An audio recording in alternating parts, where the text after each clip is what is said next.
एक गांव में एक नया कुआं बनाया लोगों ने, गांव के लोगों ने।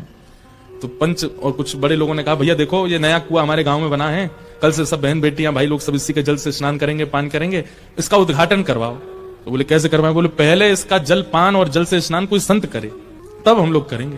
तो गांव के लोग गए, पास के गांव में एक संत थे, उनके पास गए, बोले महाराज जी आप चलो, हमारे यहाँ एक कुआं बना है, उसमें स्नान कर लीजिए, जलपान कर लीजिए।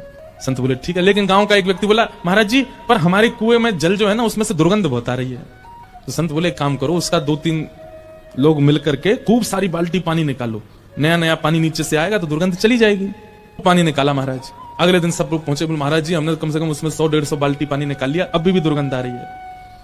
संत ने कहा एक काम करो, तीर्थों का जल मंगाओ, तीर्थों का जल मंगा के उसमें पुष्प अक्षत आदि उसकी पूजा उजा करके तीर्थों का जल डालो, और फिर उसके बाद फिर से उसका जल निकालो 200-300 बाल्टी, फिर शायद आ जाए।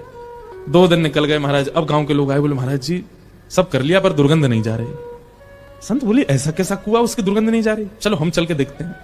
तो संत गए, उन्होंने जाकर के जैसे कुआं में झांक के देखा तो एक जानवर मरा पड़ा था उसमें। संत ने बोला क्यों भाई तुमने इसको क्यों नहीं निकाला? बोले आपने केवल जल निकालने को कहा था, इसलिए इसको नहीं निकाला। अरे भले आदमी तेरे पांव पूजो, इसको निकाल पहले यहां से। तुम ये पड़ा है तो तुम चाहे कितना भी पानी निकाल लो, कितना भी तीर्थों का जल डाल दो, दुर्गंध तो नहीं जाएगी ना। ठीक वैसे ही आप कह रहे हैं महाराज जी हमारे दोष नहीं जा रहे। हमने कहा भाई एक काम करो, प्रयागराज कुंभ में स्नान करके आओ, गंगा जलपान किया करो, यमुना जलपान किया करो, इस स्तुति का पाठ किया करो, सुबह उठ के तिलक लगाया करो, राधा राधा जपा करो, महामंत्र का जाप किया करो। सब करने के 2 महीने बाद फिर आए, बोले अभी भी महाराज जी नहीं हो रहा कुछ भी।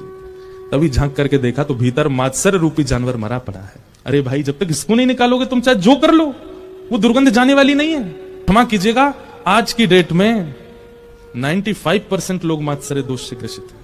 वो अपने दुख से दुखी है ही नहीं। कई बार उनके सिर में दर्द हो रहा होता है, लेकिन बगल वाले की अगर कुछ बढ़िया हो गए होते, उसको थोड़ा मुनाफा हो जाए तो सिर की जगह पेट, छाती, सब जगह दर्द होने लग जाता है। ऐसा क्यों हो गया? और कई बार ऐसा होता है कि किसी के सिर में दर्द हो रहा है और जिससे वो ईर्ष्या करता है उसके हाथ पांव में दर्द हो जाता है, तो उसका सिर का दर्द ठीक हो जाए। बहुत बढ़िया, अच्छा है, दुखी लग रहा है।